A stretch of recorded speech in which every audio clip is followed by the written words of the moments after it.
Grabe oh. Si Inday. Ala, kumuha ng pang-ahit. Ah, sundang ko to.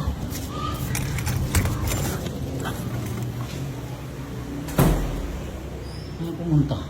CR.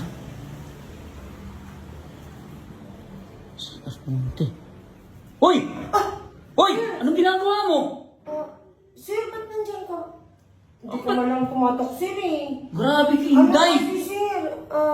Oras ng trabaho. Kung ano anong pinagagawa mo? Hindi, sir. Ano kasi may ginagawa ako, sir eh. Hindi ko na kaya yung kati, sir eh. Hindi na kaya yung gati. Dahil nagpapaalam ka sa akin. Alam mo nga mo ako eh. Eh, saglit lang naman to, sir. Eh, ano kasi, sir, hindi ako makapokus sa trabaho kasi kati ka talaga na, sir eh. Baka baka naman nag-ano ka lang. Nag-iinarte ka lang para hindi ka makagawa ng trabaho rito. Hindi, ito kasi, sir, oh. Grabe ka. Anong ito? Nag-aalibay ka. Bakit nakapagluto ka na ba? Mamaya, pagkatapos eh. Oh, hindi mo nga ako napagtimpla ng kape. Oh, bumili na nga ako ng grocery tapos anong ginawa mo? Mamaya. Wala ka pang ginagawa rito. Mamaya, sir, pagkatapos ko, ito kasi, sir eh. Ano ito? Huwag ka sa akin magpaliwanag. Kung ano-anong pinagkagawa mo.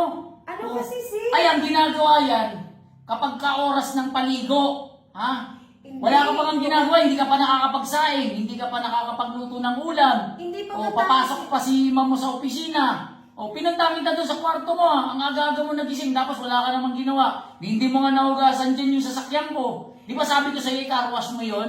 Gabi pa lang sinabihan na kita. Pero walang natupad sa lahat ng inutos ko sa'yo. Hindi ko alam kung anong pinaggagawa mo. O, wala kang nasusunod, pero magaling ka lang sa bale. Bale ka ng bale. Sir naman eh. Oh, diyan ka magaling. Pagka kinsenas katapusan, babali ka na naman, wala ka nang sinasahod. Ano kasi, syempre, alaga ako din yung sarili ko, sir, no? Ano din kasi, sir, may ginagawa lang kasi ako. Hindi ako makafocus pag pag sobrang katina. Ito kasi, sir, oh. Ano ba yun? Ito, oh. Ayan. Ay, sus, grabe naman. Hoy, Inday, Kasi, sir, ang kapal naman yan. Ayan nga, hindi mo kasi ako pinakinggan eh. Alam mo namang, kailangan ko itong Ilang taon mo na ba yung hindi naahit? Siguro mga mag-aalim na, sir. 6 na taon?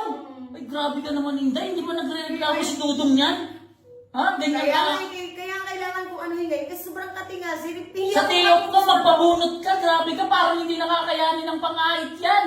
Ang kailangan dyan, guntingero. Ano kasi, sir? Baka Grabe. kaya lang dito. Ay, naku, pupurol yan. Alam mo, ang gawin mo, pababalihin kita ngayon. Tapos, sumama ka sa grocery, piliin mo yung pinakamatalas na gunting, ang kapal ng buhok mo. Grabe ka, bagra.